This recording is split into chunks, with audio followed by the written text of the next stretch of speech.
เรื่องที่จะเล่าต่อไปนี้เป็นเรื่องราวของคุณภูมิครับซึ่งคุณภูมิได้เจอกับเหตุการณ์นี้ด้วยตัวเองเมื่อ20กว่าปีก่อน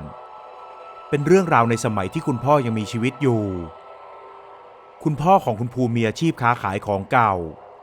แต่คุณภูมิไม่ได้สนใจธุรกิจของพ่อมากนักรู้แค่เพียงว่าสินค้าส่วนใหญ่จะถูกเก็บไว้ที่โกดังหลังบ้านซึ่งปิดล็อกอย่างแน่นหนาและไม่ใช่แค่โกดังหลังบ้านเท่านั้นนะครับแต่ยังมีบางสิ่งที่ถูกเก็บรักษาไว้ในห้องปิดตายชั้นบนสุดของบ้านมีพยัญชนะจากเกจิอาจารย์แปะไว้เต็มไปหมด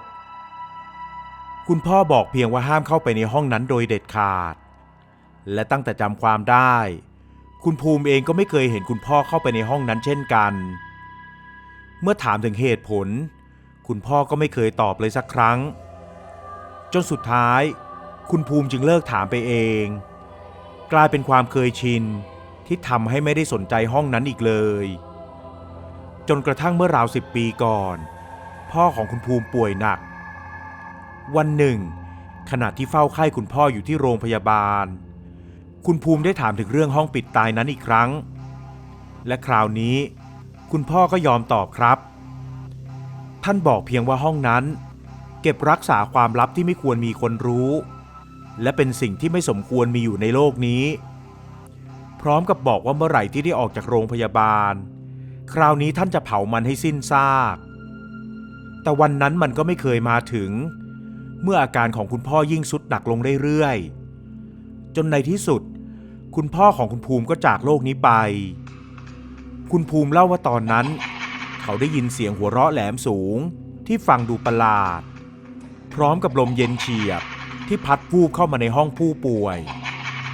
แต่เมื่อถามหมอกับพยาบาลที่อยู่ในห้องด้วยกันแล้วก็พบว่ามีเพียงคุณภูมิเพียงคนเดียวที่สัมผัสได้หลังจากคุณพ่อเสียชีวิตคุณภูมิก็คิดถึงห้องปิดตายห้องนั้นขึ้นมาแวบแรก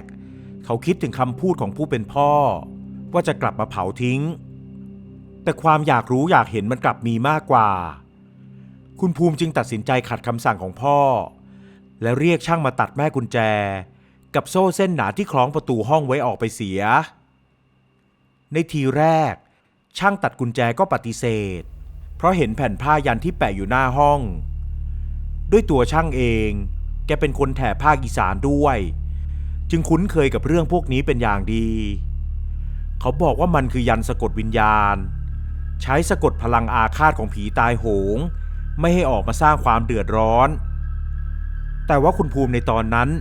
ไม่เคยเชื่อเรื่องเหนือธรรมชาติเลยจึงยืนยันคำเดิมใช้เวลาเจรจากันอยู่นานช่างกุญแจจึงเสนอให้นิมนต์พระมาทำพิธีปัดเป่าสิ่งชั่วร้ายเสียก่อนหลังจากนั้นถึงจะยอมตัดสายโซ่ให้หลังจากที่ได้ทำพิธีปัดเป่าและตัดโซ่คล้องประตูออกแล้วภายในห้องนั้นเป็นเพียงห้องไม้เก่าๆที่ไม่มีเครื่องเรือนเลยสักชิ้นมีเพียงกระดาษไขแผ่นใหญ่ปิดทับไว้ที่ผนังด้านหนึ่งอยู่คุณภูมิจึงค่อยๆแกะมันออกอย่างระมัดระวัง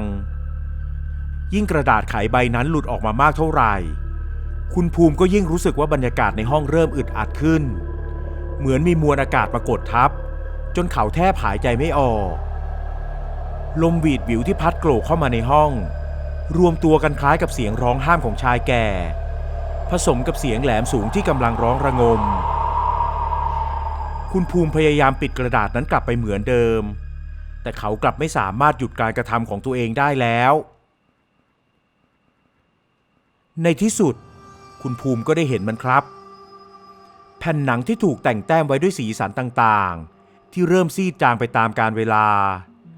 แต่ยังพอมองออกว่าเป็นรูปบ้านหลังเล็กๆหลังหนึ่งมีต้นไม้ใหญ่แผ่ให้ร่มเงาอยู่กลางลานบ้าน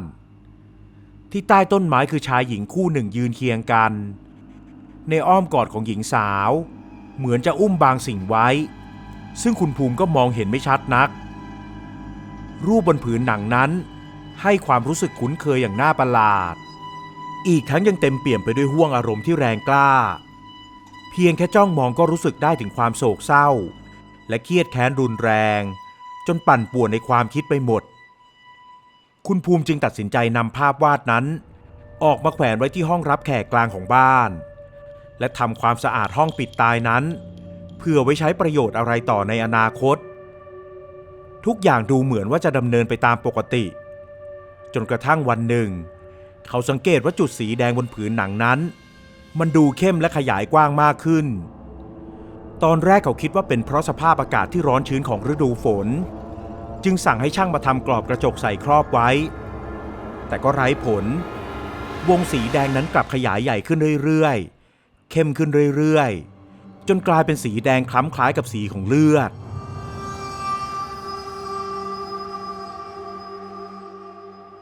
คุณภูมิรู้สึกไม่เข้าใจกับสิ่งที่เกิดขึ้นเขารีบเปิดกรอบกระจกครอบออกมาก็ปรากฏว่ามีกลิ่นเหม็นเน่าโชยฟุ้งออกมาด้วยเขาแทบจะอาเจียนไม่รู้ว่าเป็นอุปทานหรือไม่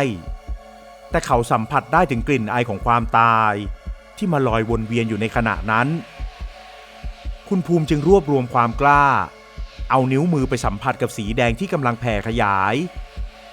ของเหลวที่ติดนิ้วเขาขึ้นมามีกลิ่นเหม็นคาวที่คุ้นเคยซึ่งมันก็คือกลิ่นของเลือดนั่นเองครับทันใดนั้นก็ปรากฏดวงตาคู่หนึ่งจ้องมองออกมาจากภาพนั้นพร้อมกับรอยเลือดที่กำลังเปลี่ยนเป็นสีดำส่งกลิ่นเหม็นคละคลุ้งค่อยๆหยดแหมะลงมาที่พื้นทีละหยดทีละหยด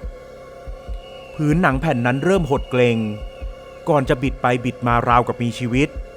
เหมือนคนที่กำลังดิ้นไปดิ้นมาด้วยความทรมานในหูของคุณภูมิได้ยินเสียงกรีดร้อง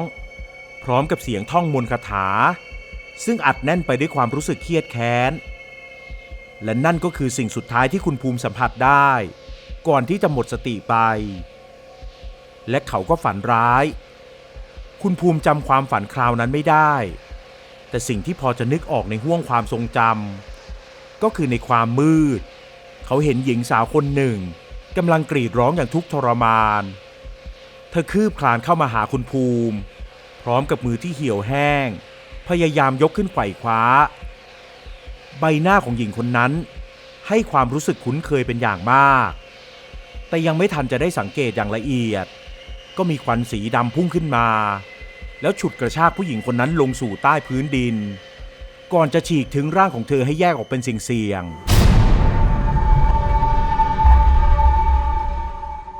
คุณภูมิสะดุ้งตื่นขึ้นมาทันทีและพบว่าผืนหนังปริศนานั้นยังอยู่ในกรอบบนกำแพงเช่นเดิมเหมือนไม่มีอะไรเกิดขึ้น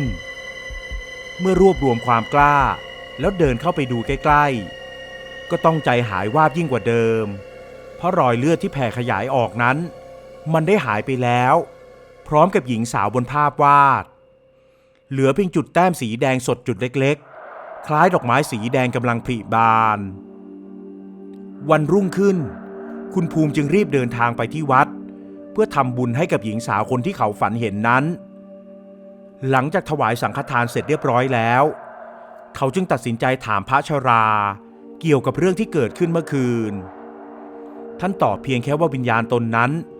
มีความผูกพันบางอย่างกับคุณภูมิอยู่และไม่ได้จะมาทำร้ายอะไรท่านแนะนำว่าให้หมั่นทำบุญอุทิศส่วนกุศลให้กับหญิงสาวในภาพวาดนั้นแต่เมื่อคุณภูมิพยายามถามต่อท่านก็ไม่ยอมตอบอีกเลยด้วยความสงสัยที่อัดอั้นอยู่ในใจคุณภูมิจึงโทรไปคุยกับช่างที่มาช่วยเปิดประตูห้องให้เพื่อขอคำปรึกษาช่างคนนั้นจึงแนะนำคนรู้จักซึ่งเป็นหมอผีผู้เชี่ยวชาญด้านคาถาอาคมคนหนึ่ง2 วันถัดมาหมอผีคนนั้นก็มาที่บ้านของคุณภูมิตามคำเชิญเมื่อยกแผ่นหนังให้หมอผีตรวจสอบสิ่งที่หมอผีคนนั้นพูด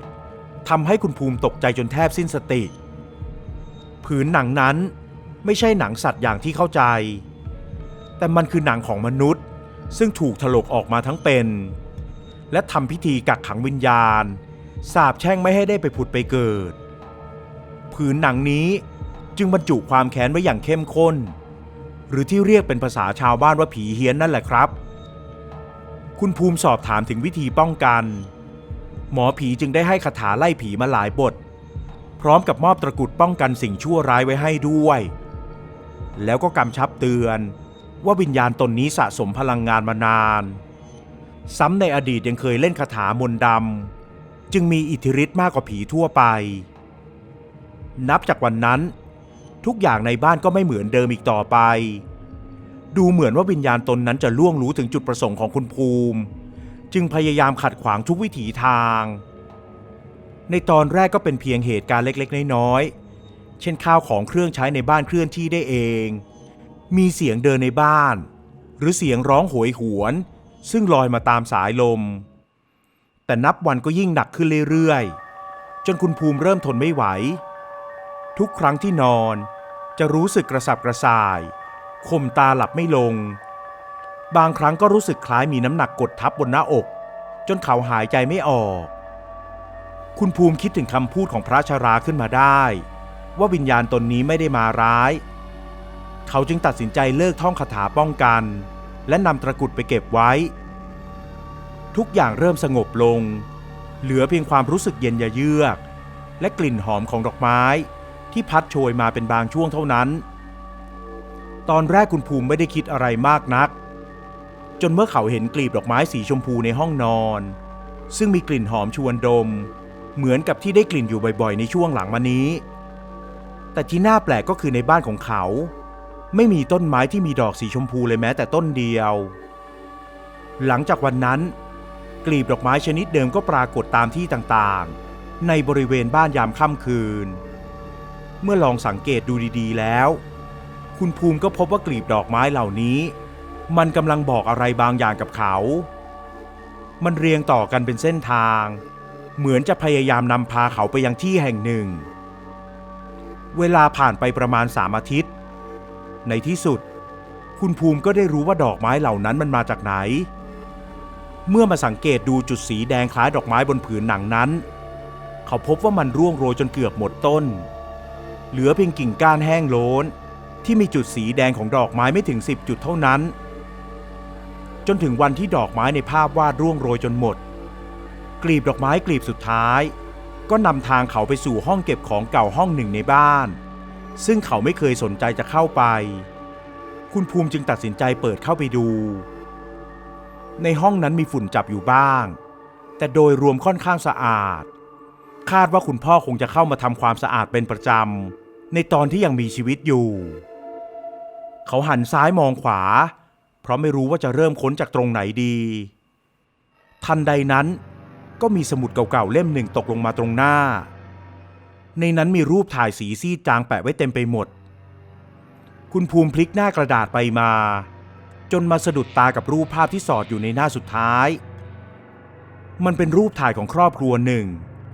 ผู้ชายในภาพนั้นเป็นพ่อของเขาอย่างไม่ต้องสงสัยและเด็กที่นั่งอยู่ตรงกลางก็คือตัวเขาในวัยเยาว์ดูแล้วน่าจะอายุสักราวๆ2-3 ขวบส่วนหญิงสาวที่นั่งอยู่ด้านซ้ายเป็นคนที่เขาไม่ค่อยคุ้นหน้านักแต่เมื่อลองพิจารณาดูแล้วเธอจะต้องเป็นแม่ของเขาแน่ๆแม่คุณภูมิรู้สึกวูบโหวงขึ้นมาในอกแม่ของเขาเสียชีวิตไปตั้งแต่เขายังเด็กเขาจำได้ลางๆว่าเป็นช่วงเดียวกับที่ย้ายมาอยู่บ้านหลังนี้พ่อของเขาได้แจ้งข่าวร้ายนี้กับคุณภูมิแล้วก็ไม่เคยพูดถึงแม่อีกเลยราวกับว่าแม่ไม่เคยมีตัวตนมีคำถามหนึ่งผุดขึ้นมาในหัวทันทีว่าผีตนนี้มีจุดประสงค์ใดกันแน่ถึงได้พาเขามายังห้องแห่งนี้เมื่อกลับไปพิจารณาดูที่รูปดีๆอีกครั้งคุณภูมิก็ได้รู้คำตอบครับเขารู้สึกสะท้านจนมือไม้สั่นอยากจะกรีดร้องออกมาแต่ลำคอมันกลับแห้งผากจนไม่อาจเปล่งเสียงใดๆออกมาได้หญิงสาวในรูปกับผีตนนั้นที่เคยเห็นในความฝันมีใบหน้าเหมือนกันอย่างไม่ผิดเพี้ยนความทรงจำมากมายไล่เรียงกันมาเป็นฉากๆความจริงตรงหน้าในตอนนี้มันชัดเจนเสียยิ่งกว่าอะไรเริ่มที่ตอนปู่ของเขาเสียชีวิตและเขาได้ยินคุณพ่อพูดว่ามีคนเล่นของใส่จากนั้นไม่นานแม่ของเขาก็เสียชีวิตไปก่อนจะย้ายมาอยู่บ้านหลังนี้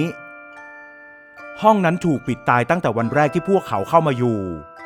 และพ่อก็ไม่เคยพูดถึงเรื่องนี้อีกเลยถึงขนาดบรรดาญาติฝั่งแม่พ่อก็ไม่เคยให้มาเยี่ยม ผืนหนังนั้นเป็นหนังของมนุษย์เมื่อตอนยังมีชีวิตอยู่เคยเป็นผู้ใช้ไสยศาสตร์มนต์ดำต่อมาถูกถลกหนังออกทั้งเป็น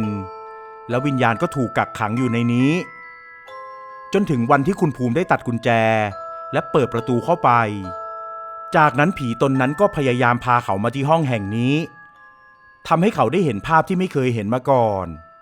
นั่นคือใบหน้าของผู้หญิงที่เป็นแม่ของเขา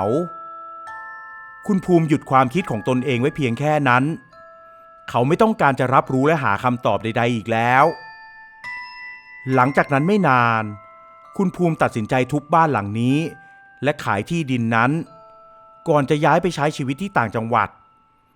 และตามที่ชาวบ้านในบริเวณนั้นเล่ากันมาคือในทุกค่ำคืนจะมีเสียงผู้หญิงร้องไห้โหยหวนด้วยความเจ็บปวดปะปนไปกับเสียงสวดคาถาจนไม่มีใครกล้าเข้ามาอยู่ต่อที่ดินนั้นจึงถูกปล่อยทิ้งร้างมาจนถึงทุกวันนี้และภาพวาดบนผืนหนังนั้นก็ได้หายสาบสูญไปไม่เคยมีใครได้พบเห็นมันอีกเลยครับ